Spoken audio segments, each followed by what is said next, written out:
This is Josh's theory, so take it with a grain of salt. Nova Kooks. Hello. We need just a few moments of your time. What do we have left to get through? We've been at this for like 2.5 hours. Well, I think I will. It's true. We all talked about one change a day. We didn't say what it had to be. We're all about the tangents. In which case, brushing your teeth with your left hand would have made you mentally strong enough to get yourself out of the 127-hour situation. Did you feel that? I didn't roll my eyes. Little hand says it's time to rock and roll. Before we begin, we want to make a bit of a disclaimer that the Nova Kooks are not health professionals and are only speaking from our own personal experiences. We speak from our general knowledge and don't want to claim this as health advice. We know that everyone's health journey is unique to the individual and their comfort or needs. If you have experience with pain or discomfort, seeking help from your doctor should always be your first course of action. Thanks. Enjoy the episode.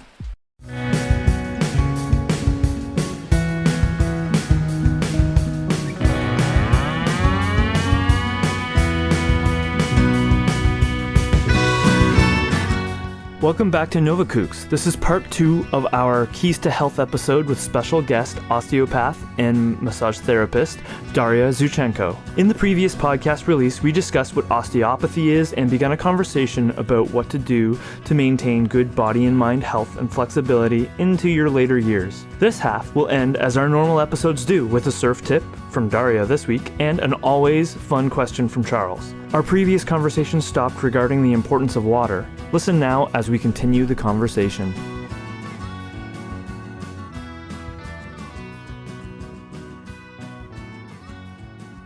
That beautifully comes right to where I was going, because the guy I was just speaking about, frustrated, I could sympathize with his frustration. I mean, I also thought that he was being a little silly in the moment, to be honest, but I can understand his frustration because right now I'm a little self-help fatigued. There's so much stuff constantly on TikTok, Instagram, whatever you waste your time with. Yeah. I just feel like I get personally, and I know that we've talked about it a couple times, like not just on the podcast, but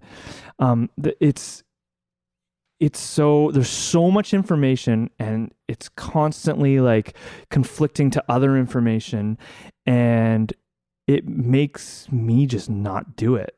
And who was I speaking with today? I got my hair cut, and the person that was cutting my hair, we were chatting about this, and she was, what did she say? She said that she was having a hard time. She really wanted to get into an exercise routine that was going to be effective for her because she wants to like build strength and, be strong and flexible so that she can do the things she loves to do. And this is what we're talking about tonight. I may have brought this up to her. This might be why it came up. But she was talking about how this person kept talking about this thing. And of course, it came up on TikTok because they're always listening. And this exercise that they kept talking about kept coming. And then she finally just tried it out. And it actually, like, she like found her cholesterol went down with this thing that this person told her to do. And her pant size changed. And she was all excited about it. And I'm like, that's great for you. But to you, Darya, in what I think us in the room are most interested in is not weight loss, but flexibility and like happy life. Can we like maybe as a group just sort of talk about that and not all the self-help gimmicks, not the 21-day challenges, not the... You know what I mean? Like, what's something that we can actually do? What should we be doing so that, for us, we can keep surfing until we're like 80 years old and keep improving? Well, like, what do we do? Yeah. Die a natural death by drowning in the water. Yeah. Point Break style. At 85. So I love this question, and there's a way that I want to answer it, and I want to do it by actually forwarding it to all of you. Yeah. And there's a reason why, I promise. But part of that question too is, why do you stay active, and why have you chosen, surfing or biking or Running or running? Yes, exactly. Or anything else. So I want to hear that before I answer that, because there's a very specific question in there that's, I think, huge. why do we keep doing? Yeah. Why do you keep doing it? Or why do you do surfing for everybody, but like running for yourself, gym, cycling? He's a cycler. Cycling, Okay, fair enough. hiking. What's your deal? Charles hikes, swims. swims. Right, that's Yeah. right. You're the hiker. Yes. Okay, perfect. So, Surfs. so the common thing between this group, well, for you guys, I will hopefully surf maybe this summer, but You will. I will. But the commonality is surfing, of course, but everything else that you're doing outside of that, whether you only do it, certain seasons, whether you only do it when time or life or kids or whatever allows, why do you do the things that you do physically? Who's going first? Dave, I why want to don't make you sure. go first? Okay, all right. I don't know. It's sort of it helps me with my anxiety and stress. I feel lighter after. I feel alive, and I know that that's kind of a broad, statement, alive. But I don't know. I feel happiness. I feel like I don't know, connected to my body. Like like all the parts of me are connected. And it sort of quiets out the bad noise and calms me down and brings me joy. Nice I love answer. Yeah. Beautiful I answer. think that's a beautiful answer. That's what it does. No, that's I like great. that. Charles? Yeah, I think traditionally, like as a child, I was never really like super active or anything like that. But I think I kind of had a point in my 30s when I realized there was all these things that you could do, or things that I was previously interested in. And whether that was like, swimming at the pool and swimming properly, or there's so many great trails and places that you can hike in Nova Scotia, and then always being curious about surfing, then realizing like, oh, that is something that you can do here in Nova Scotia, and trying it and really loving it. So it's, I just like being out in the world, doing something physical. And I totally agree, besides the physical benefits, like what David was saying, like just the mental health benefits. Like I'm happier if I'm doing something physical as well. And it's incredibly frustrating, just kind of to speak to what we were speaking of earlier, like when you have an injury that is preventing you from doing something. Because I remember it was like, I guess it would have been 10 or 12 years ago, I had this foot issue where like I couldn't even like walk without being in pain. And I kind of pride myself on like walking around quickly, and just with everyone just like passing me by, I just felt like so deflated. And you are the fastest walker I have ever walked with I know. in my life. I know. I am winded when I walk with you. That's your badge. That's And I your have badge. run marathons. So I don't good for you, man.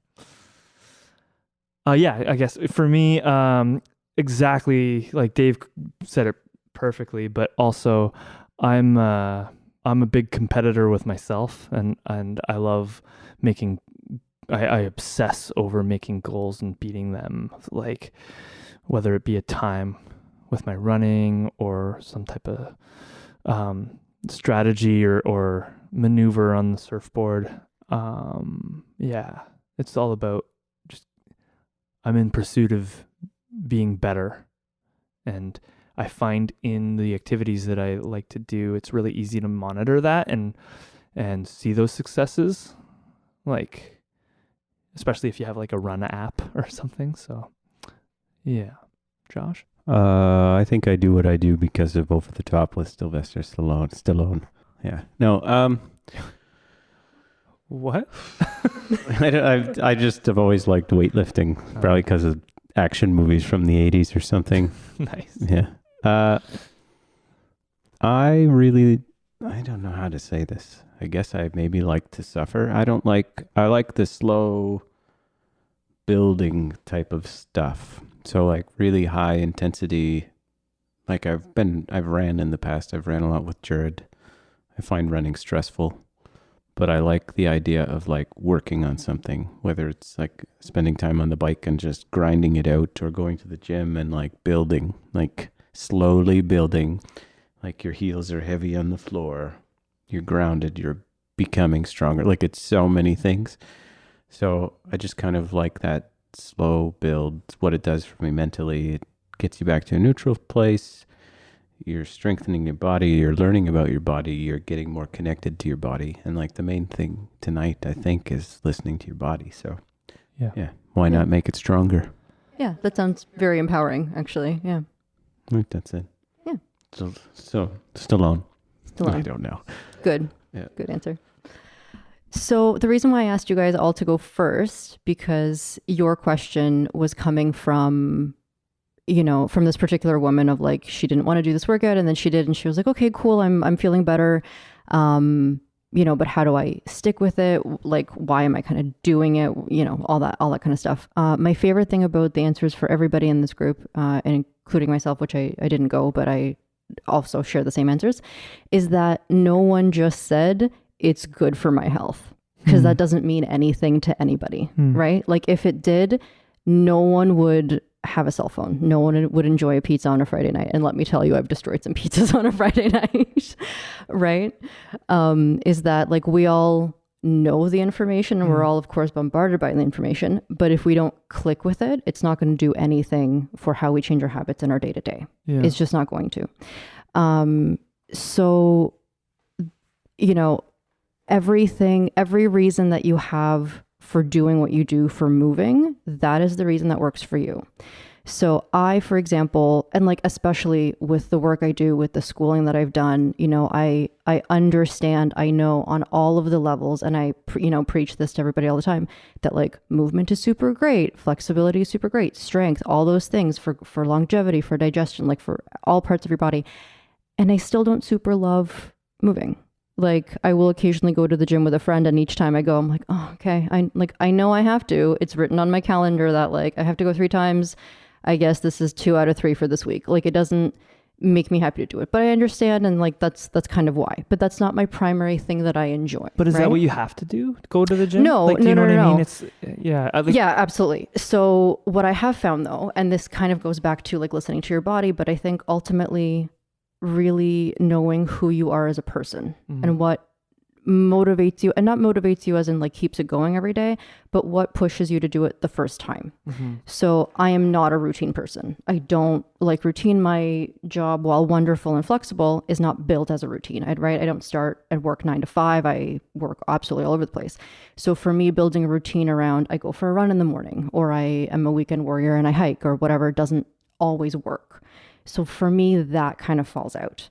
I don't, partly because of that schedule thing, like scheduling scheduled activities, like a pickup soccer game or whatever, also doesn't super work because, then you're fussing with all the schedules and whatever. But for me, what I find that I do enjoy is I'm a bit of an adrenaline junkie, and anything that gives me that, oh, wow moment, that will keep me going. And in the past, it's been rock climbing. In the past, it's been like, aerial fitness, whether it was like a silk or a pole 16 feet up the ground or whatever, because you're up there and you have to commit. There is no plan B, as someone said in another episode. Like there is no way to back out of that, which I feel like is maybe why I will enjoy surfing in the future. And so, the things that I do, whether it was, pole, whether it was, and like currently now I'm doing a little bit of jujitsu, which is super fun and like terrifying because you think you're going to die the entire hour. So I'm using that as that piece of like, that's the fun thing. That's my fun time for me. And it happens to be physical. And then I do the other stuff, keeping flexible, keeping up endurance, keeping up strength, actually going to the gym, because now I have a goal that I can do other things to work around. Right. So for me, my goal is that if I'm rolling with somebody, to not be out of breath in like 30 seconds and then just like wishing for the next 5 minutes to end. So I've picked up like little sprinting, right? Or I've picked up different exercises at the gym to like physically get stronger, to push somebody off of me. Like that's where that piece is coming in. But ultimately, if I didn't have the thing that kind of made that goal to keep going, I probably wouldn't super care. So the goal, for like the splits, while it's like a cool party trick, if it doesn't really mean anything to you, you're not going to do it. But like with surfing, as I've recently been watching a lot of videos for it, and I imagine partly where this question is maybe coming from, right, is if you want to keep being able to surf when you're 80, what things can we be doing now? And it's, you know, it's a very kind of obvious answer, and that's the annoyance in its simplicity, is that everything that you're functionally doing on a surfboard, do it on land, do it on an unstable surface, do it on anything, right? At some point you have like a push-up situation. So I imagine planks and push-ups are fantastic for it. You know, there's the pop-up. So all the actions of like being from a plank to like pulling your legs up. Yeah. For a squat, for sure. Or pulling your legs up into like a little mountain climber or whatever. That's training that activity. And with that flexibility piece, you know, you don't have to necessarily be holding a stretch forever and ever. You can get into that position, really, really settle into it, and just rock through that motion. Take like 30 seconds for one joint and go, okay, here's all of my mobility for my knee and the other way. And because you're safe, because you're hopefully warmed up at this point, you're not going to cause an injury, but you're keeping your body understanding that range, it can safely do. It can totally safely do. It's in a safe situation. It's warm, and it's testing it, right? And our joints don't have blood flow. So all of the fluid in there, you have to move that joint capsule to get it to pump and to be healthy. Yeah. So this is where that like, wow, use it and test the range safely, but test it, right? Like you're not about to do like a 300-pound deadlift if you've never done it in your life, but you can totally go through the motion, go all the way all the way from the floor, all the way come back up. Yeah. Well, that's most exercise that some people may not be aware of, but like you always start at nothing. Like when you're deadlifting, you're just given the bar, right? And that's the same with, you know, you go to any surf lesson and the first thing you do is you're on the beach pretending, right? Exactly. Which is totally important.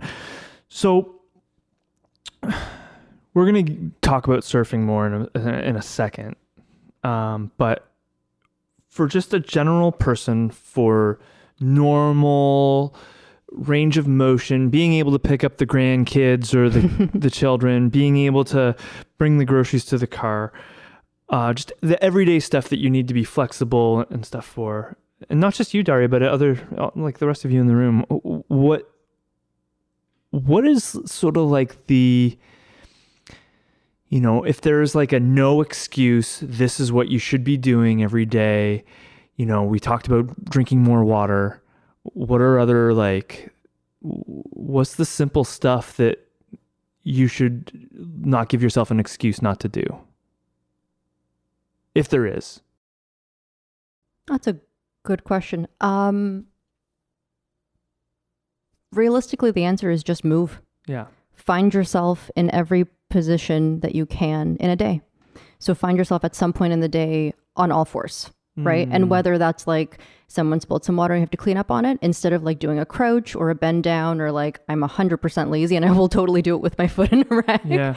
Get on all fours and do it. There, you did the motion of getting onto all fours, and you did the motion of getting off of all fours, right? Like that's, because like thinking back, if you don't do that, how often would you find yourself being on all fours if you're not specifically in a time for exercise? Yeah. Right. My other favorite one that likely doesn't apply to anyone in this room right now, but potentially for anybody listening who's getting older, or who's afraid particularly of falling, or whoever has someone in their life who is, you know, older and also has a big fear of falling. A big reason why that's a huge deal is that people cannot get back up. It's not often the fall that hurts you. It's the fact that you can't get up and you can't call for help. And one of my very favorite exercises is once a day. It'll take 30 seconds. It's not that hard. By the way, my favorite thing to do if you have a hard time incorporating new stuff into a routine is attach it to something that you absolutely have to do. So if you're brushing your teeth, probably with your left hand. Oh gosh. You know. Absolutely. Sorry, did you feel me roll my eyes? I'm just kidding. I'm kidding. What? I've also started. Are you serious? I have, and I've started doing that, and I recently had like a weird leg thing. So now I'm brushing my teeth with my left hand, which is like a whole situation, and I'm like stretching one of my legs on the countertop at the same time. At the exact same time, while attempting to learn how to like circular breathe. It's a process. It's a situation, and it's aggravating, but every day that I'm like, oh, I didn't choke on my own toothpaste. Not that I'm recommending to do this, by the way. It's a terrible idea. But sorry, off topic. The reason why I think that I'm rolling my eyes at this stuff is because I want to do it all, Totally. but I can't. Like I get in my own way, and I'll do it once. I think I brushed my. I think I did it for like 5 days, and then I was good. But but am I good? Because like I gave up. as I do, as I'm sure most people do. Like you start something, and then we started this push-up challenge. I did day 1, and then I gave up. So like I think the reason why I roll my eyes at it, and I'm sure that tons of people are in the same boat, is just because I hijack myself in these challenges or in these new practices. And I have a comment on that. yeah, This is not about you, but just in general. I feel like I'm trying to be the honest guy. Yeah, like, no. No, I love that. And that's honestly very often what we don't have is like someone going, yeah, but it's dumb and I don't want to do it. So this is perfect. it does suck at first. That's the thing. That's like not like you said you give up, Yeah. but I'm curious, like you don't give up running. I go through stages. Yeah, but That's in because a that's run- been built up over decades for me as like a habit, and it's my happy place. It's my church. It's my Yeah. like. I don't know. I guess any It's type a- of it's change in harder your for my life comes brain. from consistently doing something. Yeah. It's So- it's so hard to build a new habit or a new. But Yeah. consistently doing it, something that's working for you in a way. Oh yeah, find what works for you. Brushing your You know, teeth and with I'm your not left saying hand. you're like- disagreeing that, but like I've done push-up challenges in the past, and after a day, I'm like, nah. Yeah, so you weren't bought into it. But so that's yeah, fine. exactly. So I guess the trick is saying it's not working for me now, but Yeah. it may at another point. And that's Because how I then let we- myself off the hook. That's right. But then when do I ever get on the hook? But yeah, like Yeah. when's the other point? Like I guess my thing is like to do anything, you have to be consistent. You like surfing. To get better at surfing, you've been consistent. So, the toothbrush example is a bad one. That's something that worked for me of like No, but just before I came on a TikTok or something, I saw maybe that's your problem. Get off TikTok No, and no. start brushing Wow, your there you teeth go. with You know your what? left You're hand. not wrong. But Ooh. I saw a Joe Rogan section of him talking about the jaw, that half ball Oh thing, my God. building up jaw strength. And there's so many little things that get in your head. It's like, oh, should I be doing that? And The answer is no. yeah, but like, what's different from the jaw thing yeah, I know. to the left-handed toothbrush? Like, there's an argument for all of these little things. I don't know. I just think there's so much of this stuff. What should you focus on first? What should you like actually worry about? It's what you care about Yeah. the most. I have a comment to your jaw thing. So, like, you're probably right-handed, I assume. I don't know. Mm-hmm. Yeah. Your right hand is probably more coordinated and stronger than your left hand. Yeah. Well, that's not your body that's done that. Your brain did that. Your brain made your body stronger in your right hand and more coordinated. Mm-hmm. So if you take your toothbrush and start brushing your teeth with your left hand, you're changing your brain. Whereas if you sit there and gnaw on a piece of rubber to make your jaw bigger, well, maybe that changes But your why brain. am I don't changing know. my brain? Why would? Well, I Yeah. mean, change your brain. Maybe you have a different reaction to anxiety. Maybe you gain Okay. an understanding of, my nervous system's dysregulated. Yeah. Maybe you start to notice you're dehydrated. Yeah. Maybe you notice that when you brush your teeth, you actually clench your forehead and over the day you start to realize, oh, you know what? I do that like 20 times a day. Oh, you know what? That's part of what leads to headaches for me. Like you change your perspective, Mm.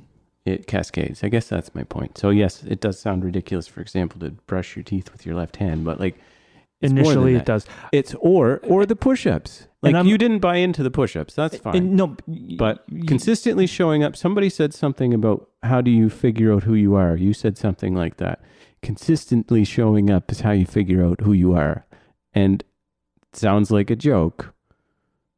Brushing your teeth with your left hand will help you to figure that out. Push-ups will help you to figure that out. Going to the gym, going surfing, Yeah.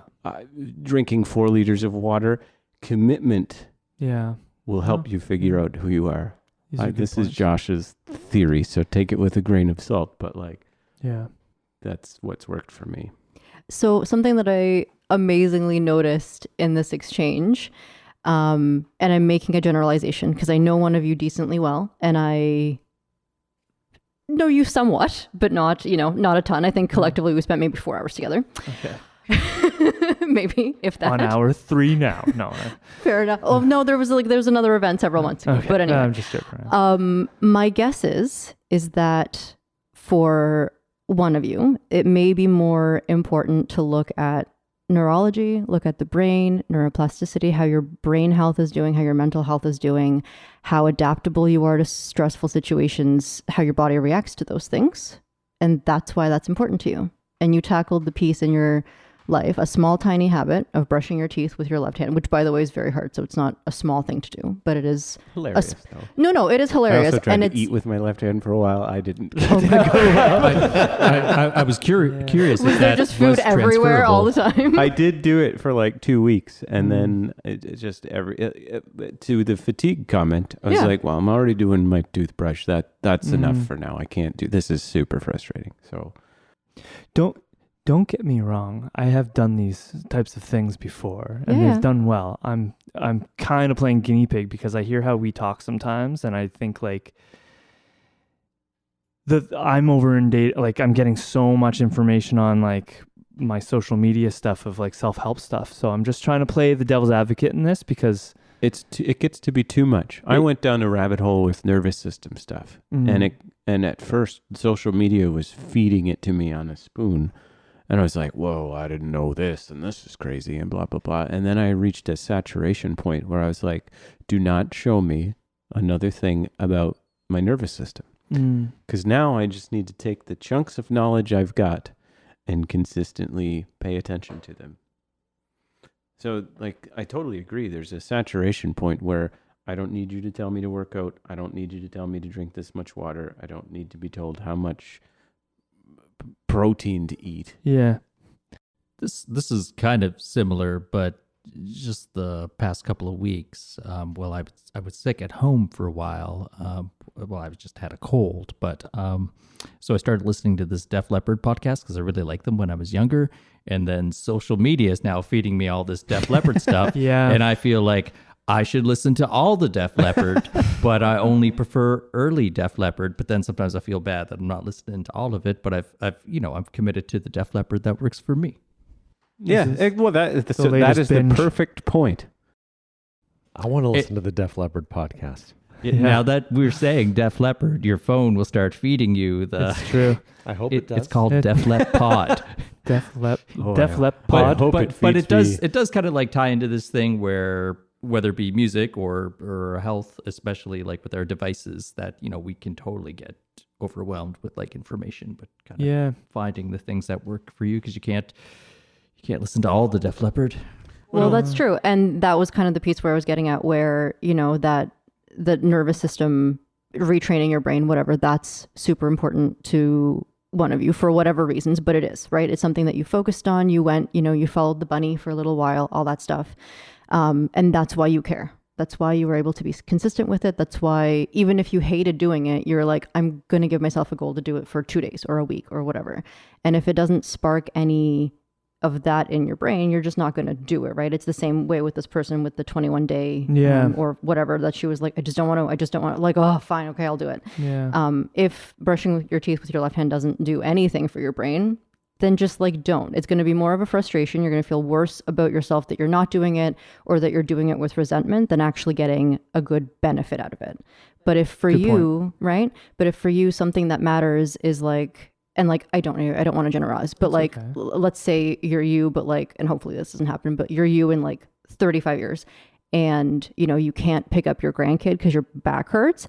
That's the thing that's going to motivate you to do it because you're going to go on Saturdays. I see my little grandkid. I can't pick her up and I hate that. So that's what's going to make you do 5 squats a day. That's what's going to make you do your lunges or your plank or whatever because you care about it. And that's what matters for you, right? Now, someone else can have the exact same back problem, but maybe they don't have the grandkid, or they're like, you know what? They don't need to be picked up, and they don't care. And so they're going to focus on the water thing, right? They're going to focus on the diet thing, right? And that ultimately is with that health fatigue that all of us have, including myself. And like, sometimes it's hellish up there where like I know all the things that I'm supposed to do, and then like I get in my own way, life gets in my own way, like all that other stuff where I'm like, well, I didn't do any of it, so I may as well do none of it. And then you spiral and feel terrible. And it's just the one thing that you can incorporate. Just one small thing. I think anything. That's the thing is like I start to feel terrible when I like there's all these things I'd love to try to do, and Totally. then, you know, but something resonated with me when you said that, in that I think all of the things we're talking about are some point in wanting to change. yes, I feel. yes, I feel it. Yeah. So you agree. And sometimes if you're bombarded by a lot of people, if it's social media telling you how to change, it's overwhelming because you're here, but you want to be the person that's 365 days from now. But there's a lot of work in between those two. And so it's overwhelming to the point you don't do anything. And so back to the toothbrush thing, like I was at a point where I wanted to be different, but there were all these people telling me how to do it. And there were hundreds of things I would have to do to be different. And like, it takes a long time to become the next version of yourself. And for me, it was like, I was also learning about neuroplasticity and stuff like that. I was like, what is the simplest thing I can do to like start to like push against the side of this rut to eventually maybe come up over the side of it and start like a new path, a new track down the ski hill. Like, how do you get over to this? This one's worn too much. It's frozen. You can only go in this direction. I want to go here. I'm tired of this path. And it was like the simplest thing. It's like, my toothbrush is in my right hand. I'm going to put it in my left hand. And then I'm going to stick to it. Because this is the most tangible thing I can do to initiate some form of change. And I had read enough to know, like, change some sort of pattern like that, neuroplasticity. Like, that's where it came from. So pick up your grandkid. I want this. What's the simplest thing I can do? I can get up in the morning and I can stand up and down 5 times on the side of my bed. And you could do that for a month. And then the next thing you know, you're like, you know what? I'm going to do this 3 times a day. And then after 3 months, you're like, you know what? Maybe I'm going to sign up for the gym and do squats once a day or once a week. And I'll do the bed thing 3 times a day. And like, so that, I guess that's my point. Start really simple. Don't be overwhelmed. Yes, maybe you want to be somebody that's 180 degrees of who you are, but like, you got to start somewhere. yeah. And you have to start on something that matters to you. And something you can do, because if you bite off too much, Yeah. you're going to do it for a week. But if you do 1 push-up a day for a full year, well, you've done 365 push-ups you never did. If it's a push up for you. Sure. That's If it's the a push-up justice for you. first Yeah. thing, whatever. No. Yeah. I just, Yeah. Next, please. to circle back to you talking about mobility, you wanted to, The piece that I was mentioning that I often will give to people who are at risk of falling or have a fear of falling or have someone in their life that can be, the big thing is not being able to get up from that actual fall. And a fun little game I like to play with people, because honestly, if you make anything a game, it's pretty fun. If it takes like less than a minute, you're likely to do it. And if you attach it to a habit that you're already doing, like brushing your teeth or whatever, making your while you're waiting for your coffee to be made, you're far more likely to do it. Is just get down onto the floor in any position, like on your back, on your front, on your side, it doesn't matter. And the game that you play is you are missing a limb. For this moment, you are missing a limb and you have to get up. So you can get up with 2 legs and 1 arm. You can get up with 2 arms and 1 leg. If you want to really try and be tricky, you can get up with 2 legs and no arms at all. But that's the game. And similar to the brushing your teeth with your left hand thing, it's training your brain and training your body at the same time to get out of a scary position, right? So, if anything were to happen ever, and this doesn't have to be as an older person, this can be as any one of us. We fall, we break our leg, right? Like, how are you going to get out of the basement? How are you going to get to wherever you need to be? You have to figure out how to do that. And this is where being mobile, being flexible, being all those things actually matter, because in those situations that like may result in life or death, right? Wouldn't it be horrible if, you know, you're a spry whatever and something happens and you just weren't functional enough to get up?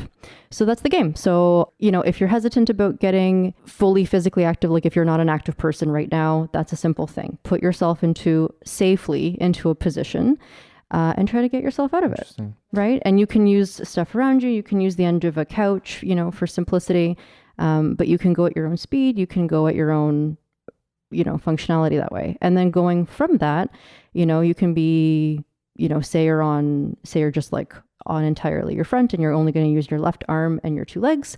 You know, you're there. Okay, what about, can I put my arm further away? Can I put my leg further away? Oh, now we're feeling a stretch. Oh, now we're feeling this joint be tender. Oh, now we're whatever. Is that pain? Is that dysfunction? Can we play with it? If we can play with it, move in and out of that range. And there's your movement flexibility in a functional way that's not, I'm going to hold this for 30 seconds because someone told me I should. Right. And then do push-ups and go brush your teeth with your left hand. Absolutely. In that order. Yes. In that order. Absolutely. And then drink your coffee. Verbatim. Yeah. Sort of like preparing you for an emergency situation or something, like if you've hurt yourself. I find you resonated with me because I've put my shoulder out before, and then for like weeks I'm holding it like a broken chicken wing.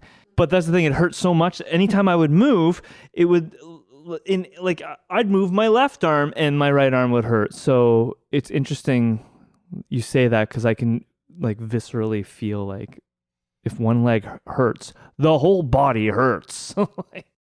Yeah, I was thinking, I've seen some videos lately, you know, a big fear in backcountry snowboarding is getting caught in tree wells. And you know, it's like a hole around the tree and your feet are locked in, you can't reach the binding to look, and people die. But it's kind of that, like, you're stuck and you physically can't get out. And I thought about a time my brother-in-law and I were snowboarding up in Banff, and I got trapped under some snow, so I'm not trying to relate it that much. But I remember just like there was that initial feeling like, whoa, like, you know, I was a fit at that time, like 30-year-old person, you know, but there are moments where like you can kind of be like, oh, I'm trapped. Like, what? This could be bad in a different, like a slightly degree off situation. And here I am. Thinking of stuff like that. Like, yeah, that's interesting to think that way. Not only for your mind, but for your body to be like, oh, what am I going to do? Totally. And that's why I use that excuse, is that kind of, no matter if you care about like the brain piece or the flexibility piece or diet or whatever, everyone ultimately is going to care about life or death, right? Or getting out of a bad situation. Sure. Whether it's, and like, again, I hope this never happens, but if it's a car wreck, right? Yeah, right. Something's happening, but you need to get out of the car.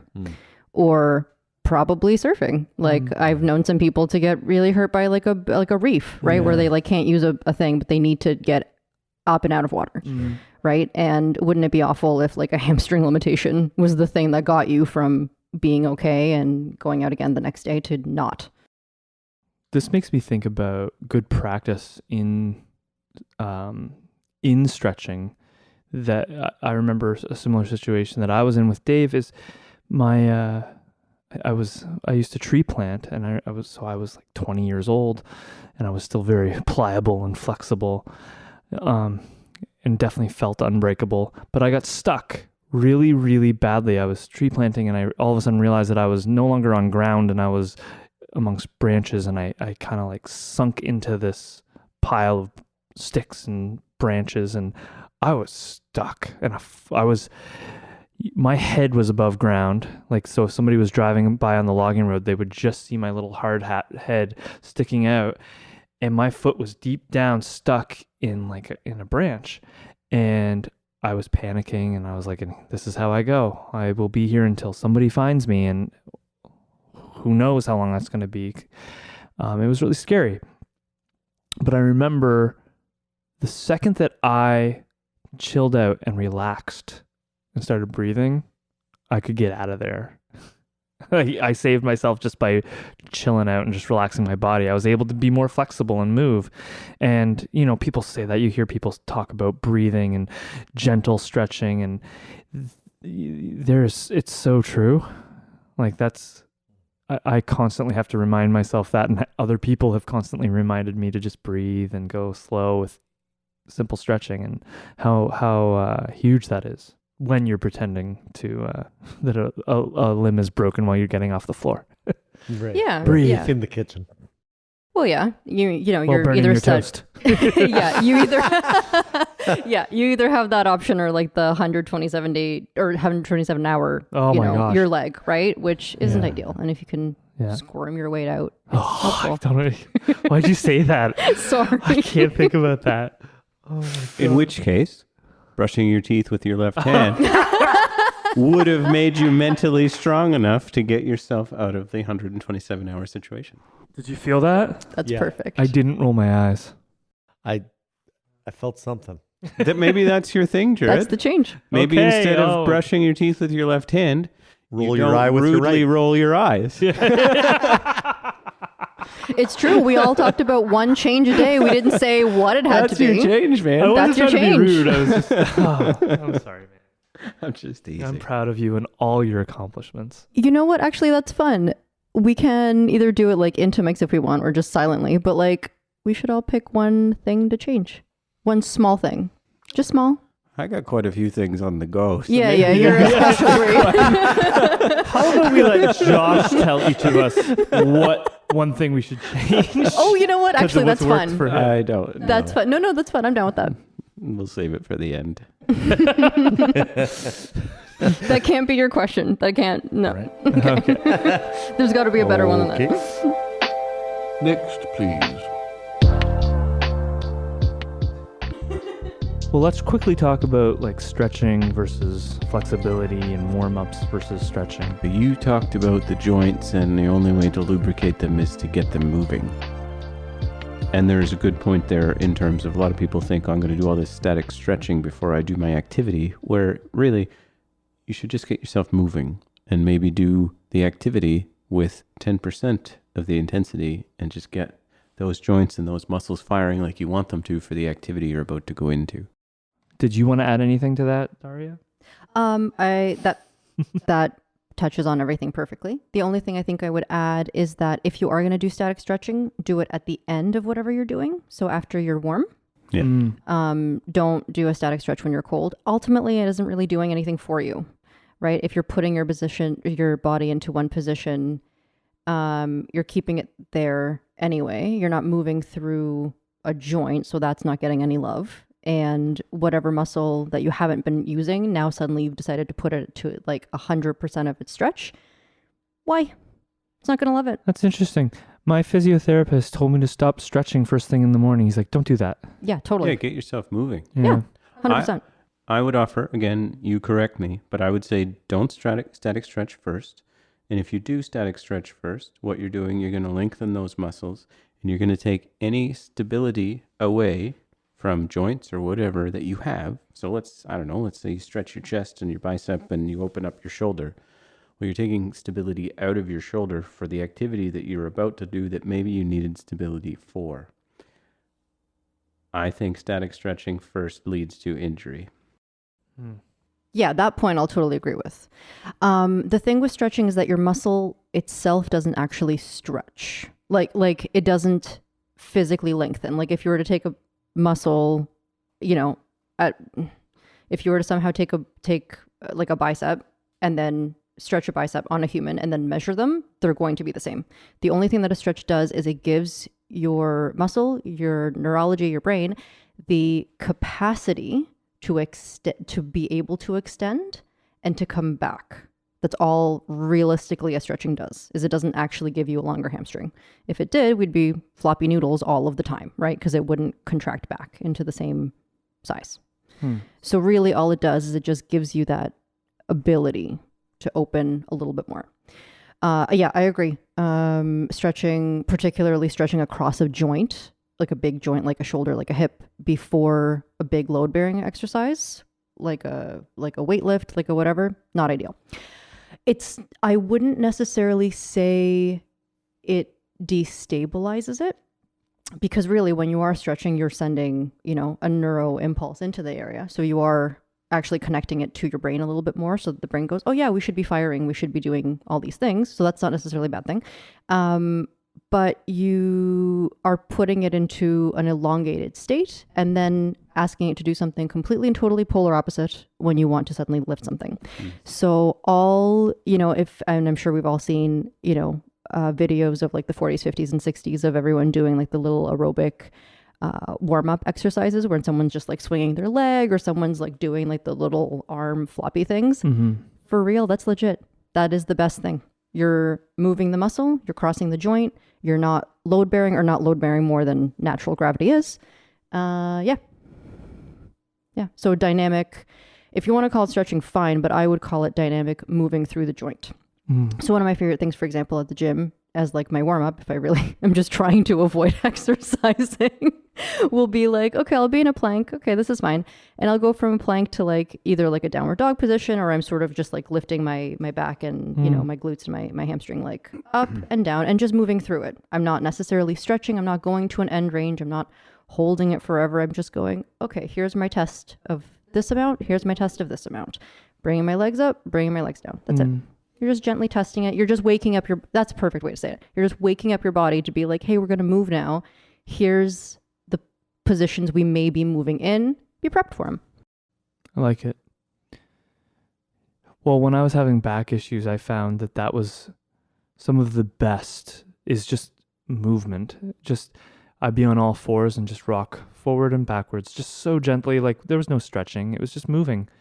And then I would do it like a kickstand with one leg, and then switch to the other leg and do each for just 30 seconds of just rocking gently. And my gosh, I've been doing that for maybe 60 days now, and I am so much more flexible. And that's coming than before my back acted up. So yeah, it's pretty cool. Hot tip, because we're talking about listening to your body and knowing what to do. Watch animals. Watch babies. If a dog wakes up, does it immediately run? Or does it do like a little wiggle, a little yawn, a little shake, a little movement before it starts moving? Right? No one's telling babies what to do. Trust me, no one's telling babies what to do. No one's really telling a dog or a cat or a puma or whatever else. They're naturally following whatever their body feels. Us humans really get in our own way, don't we? Seriously. Yeah. Okay. We're good? Yeah? Okay. Feels good. Surf tip. Surf tip.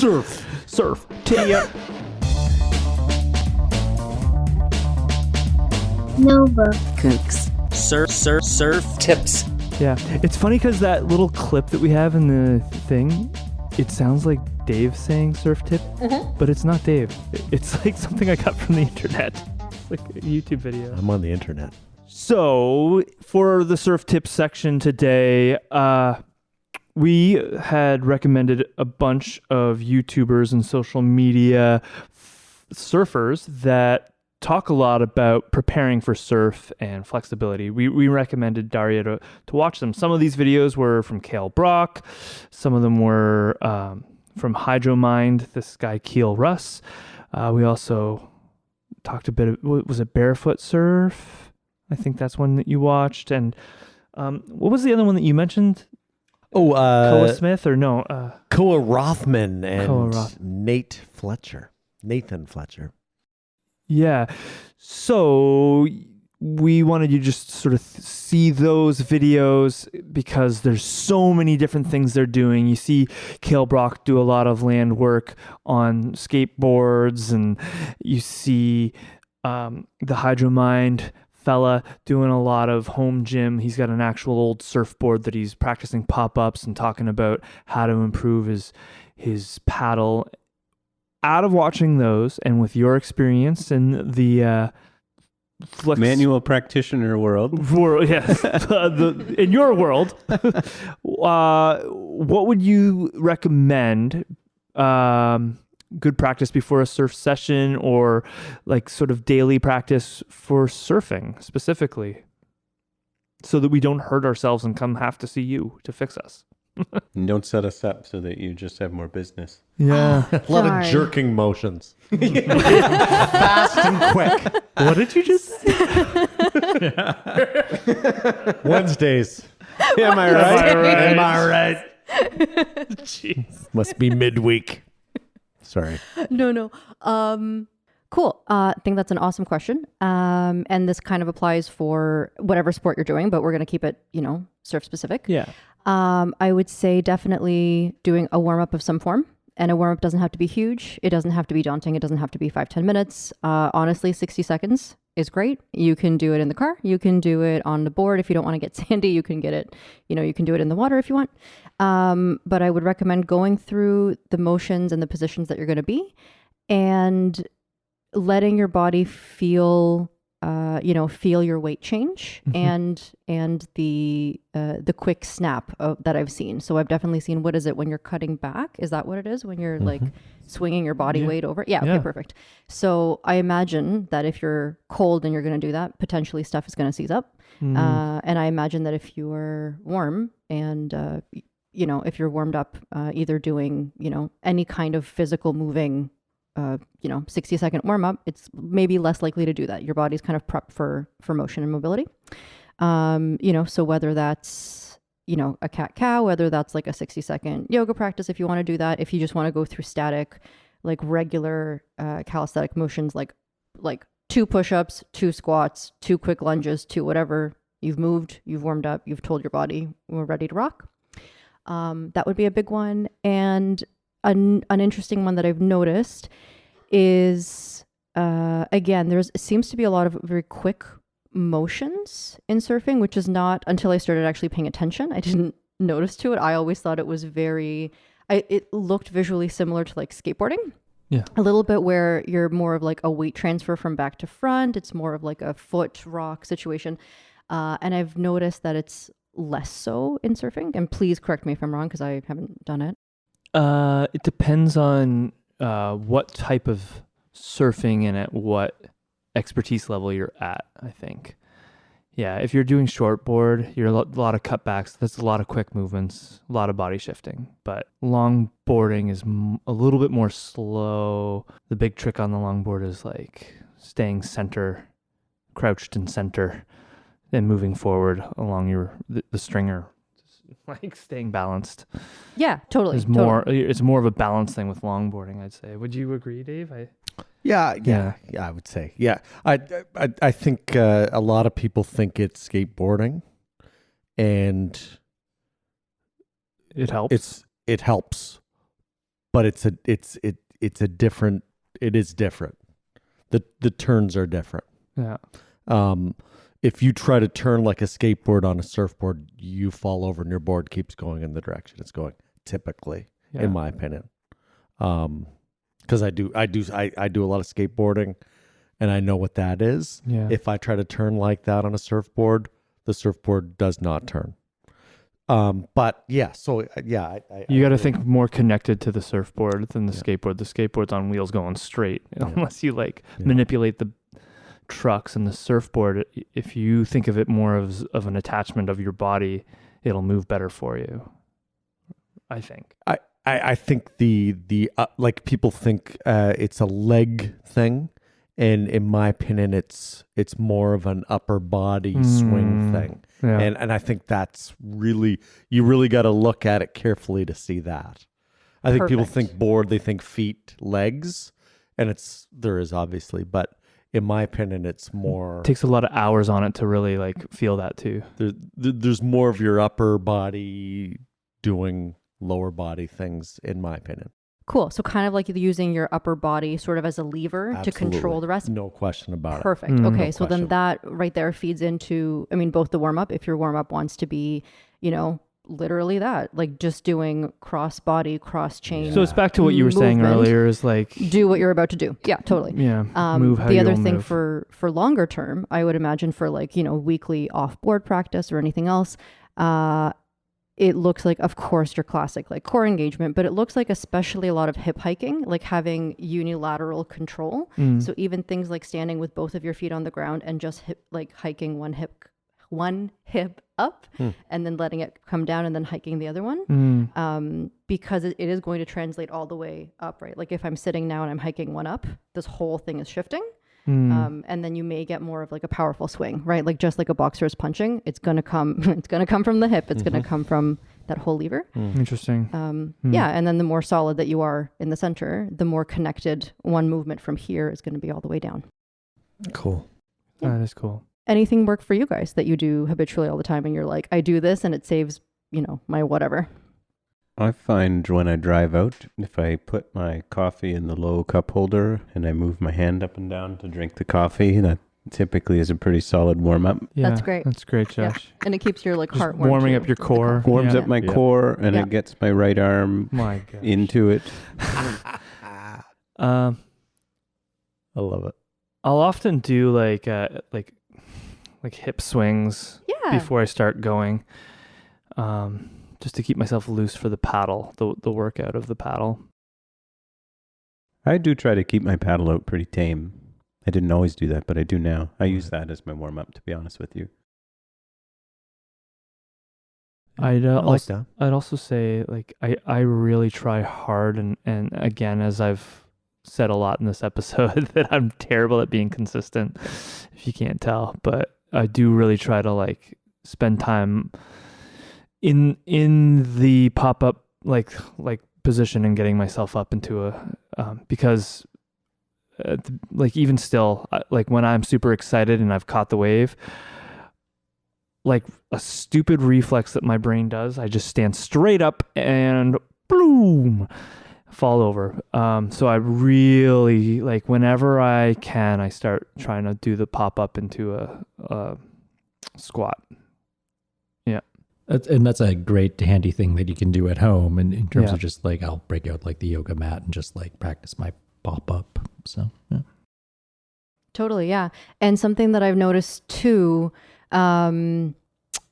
this comes from a little bit more like acroland, but I imagine it would still kind of work because you're also on an unstable, structure, or like a person, is that yes, there is a certain amount of like cobraing or like arching up to be able to like lift, and you have to lift head, you have to lift chest. I'm sure you have to see where you're going, see what you're doing. And I'm sure that extra contact is really helpful.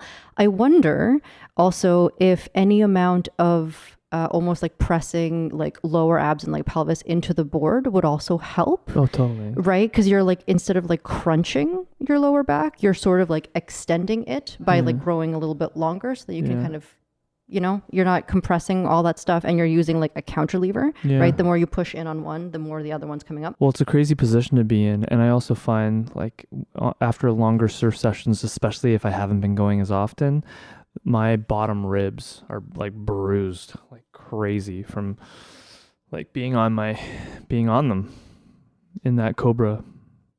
That's what I tried to do with my hips. I can feel the hip bones touch the board and I try to pin them against the board. And then that gives me I don't know what I would call it. It doesn't give me leverage. It gives me a Perching push point or something. More like a balance point? Kind of. A focus point. That's what I'll call it. And it allows me to lift and get that arch in my back. And oftentimes that is almost like a balance point on the board as well, where your hips end up. So if you're putting force down, it's kind of like you're stabilizing the board. You're locking yourself in. You can pick your upper body up and you can do your thing. Changes the paddle out and it changes catching the wave, I've noticed. Mm-hmm. Let's keep on cruising. Charles, I think we're ready for you. It's that time again for the final question from Charles.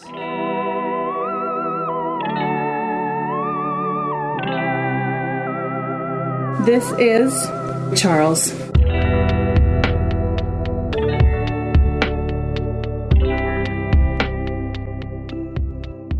Okay, this week's question. In order for an idea to truly exist, it needs to be communicated.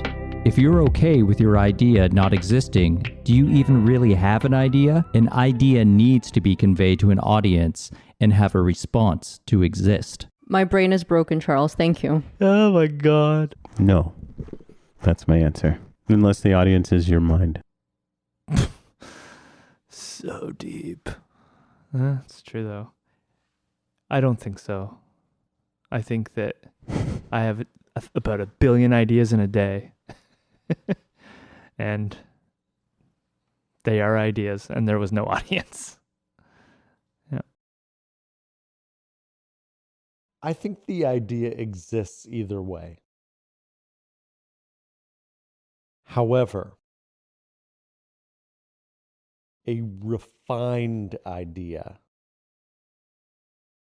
a more concrete, true thought, I find can only happen if you say it out loud. Yeah, putting it into the physical world. I will give you that.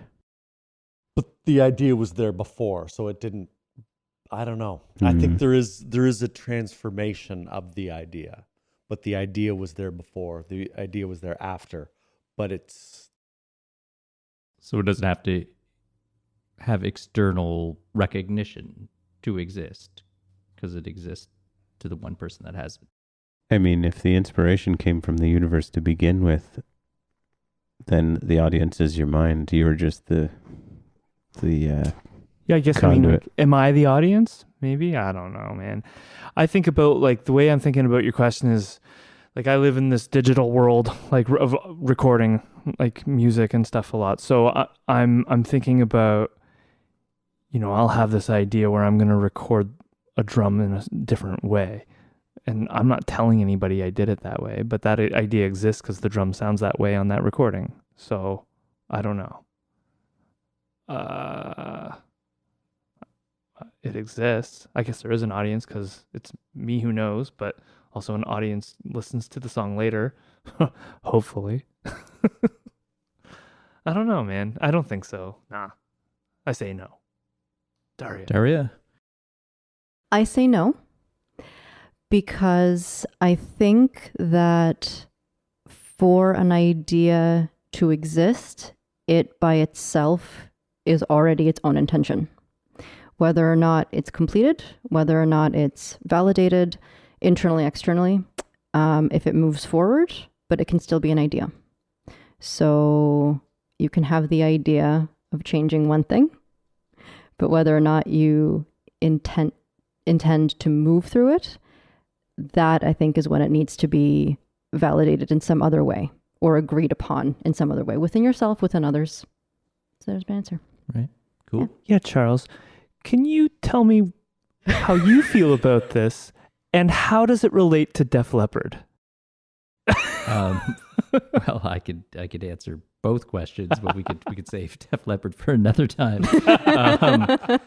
But I agree with all of you in good answers. Like I think an idea like can exist on its own, but I do kind of question, is there greater value if an idea is communicated, and that it kind of, you know, is acknowledged or has a benefit. And kind of one of the things that I kind of thought about is I remember like during the height of the pandemic and during lockdown and just, you know, walking on my own and noticing businesses and buildings and just that you couldn't do anything or interact. It's like a coffee shop like exists as a place, and maybe you could go to that coffee shop. It's like, hey, you can have full access to this coffee shop, but it is kind of like the sharing of like the space or the concept of the coffee shop.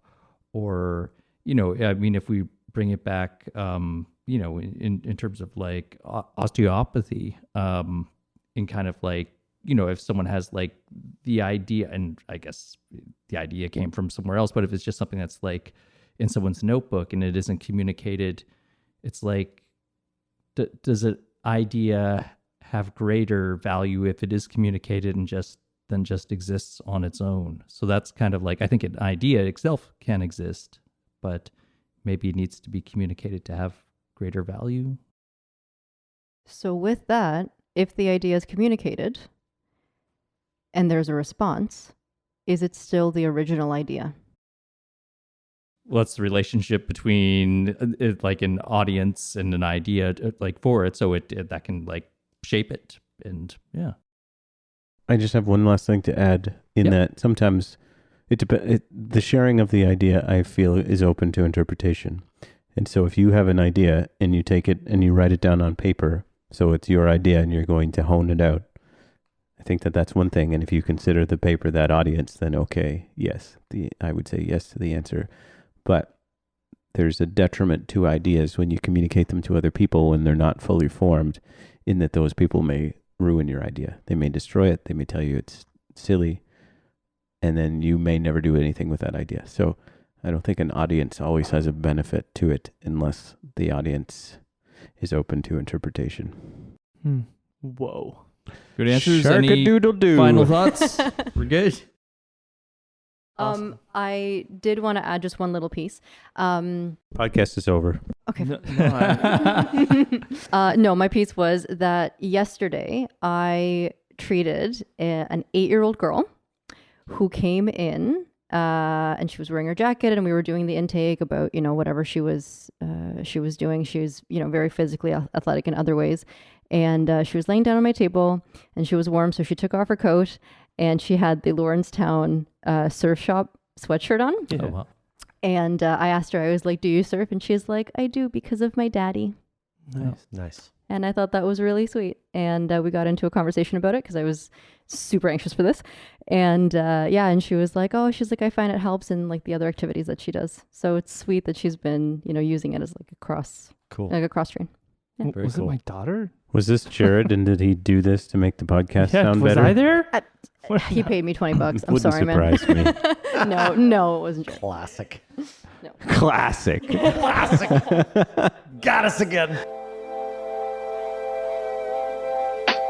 Next, please. If you'd like to book a treatment with Darya, you can find her at Statera Therapies in Dartmouth. Her last name is Zuychenko. Say it with me now, everyone. Zuychenko. Statera Therapies. Say it with me now. Statera Therapies. Where you can get treated in acupuncture, massage therapy, osteopathy, and counseling therapy. She is currently working on her certification to do exorcisms. Yes. And I'm hoping to team up and perform weddings, funerals, and baptisms through Statera as well with my ordained minister. You are a minister. Yes, You're that's certified. So together we're internet thinking of minister. starting a side business. Yeah, Sub- in the van. In the van, just travel around. Before we say thank you and goodbye, we just want to give you this little token. Yes, because we are so appreciative of It's you. actually a blank piece of paper with your name on it. Yes, yeah, no. I just passed her an Can I? envelope. Yeah, check it out. Oh, it says thank you. How very nice. Oh, Thank you. Thanks for hanging out with us. Have a suit lesson on us. Much love, Nova Kooks, for real, you guys. yeah. Thank you. So that's a gift card for Cannon Beach. Josh will drive you out and surf with you. So it's for a group lesson, but I think it's not very much more to have a private one if you prefer. So No, a group lesson sounds super fun. Oh my God, this is fantastic. You guys, thank you so much. and I spoke with the guy, and you might want to call ahead just because he wants to make sure that people get to stand up on their board with good waves. So yeah, thank you, That's Jason at amazing. Cannon Beach. Oh, you guys, thank you so much. Okay, well, I had like a silent mental goal that I was like, maybe I'll go surfing this year. Yeah, It's absolutely going to It's happen. happening now. Perfect. Yeah. Thank you. I'm super grateful. And it was super fun to hang out with you gentlemen this evening. I truly, I've learned a lot, actually. I have. Oh really? Yeah, no, absolutely. Well, I mean, I learned from everyone that I treat, right? Yeah. Everyone comes in with a different thing. And point. yeah, I've learned a whole bunch from all the 4 of you tonight. Cool. What did you give for Thank us? you. Josh. I'm just kidding. I knew you'd find that funny. All right. Well, thank you, everybody. I've been Jared. I'm still Josh. Oh my God. Charles. Somebody help Charles. Charles. I am David. And I am Darya. Great job, class. Thanks, everyone. Take care.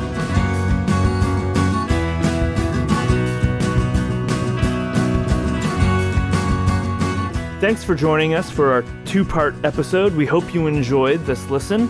Be sure to give us some love on Instagram and keep your ears peeled for our next episode wherever you get your podcasts. Thanks, and be well.